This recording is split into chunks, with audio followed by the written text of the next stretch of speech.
ও মাই god, penalty miss করে বসলো Brazil. নরওয়ের বিপক্ষে খেলার 11 মিনিটে বক্সের ভেতরে ফাঁকা জায়গায় বল পেয়ে যান মাতিওস কুনিয়া, তবে মুহূর্তে স্লাইডিং ট্যাকেলে তাকে থামিয়ে দেন ক্রিস্টোফার আয়ের। কুনিয়ার সঙ্গে সঙ্গে মাটিতে পড়ে পেনাল্টির জোরালো দাবি তুললেও রেফারি সেটি নাকচ করে দেন। পরে ভিএআর যাচাইয়ের পর মনিটর দেখে পেনাল্টির সিদ্ধান্ত নেন রেফারি, কিন্তু তারপরেই যেন ঘটল বিপত্তি।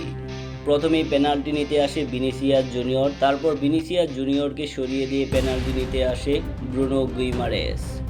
ব্রুনো গিমারাইস প্রস্তুত, সাথে প্রস্তুত নরওয়ের গোলকিপার।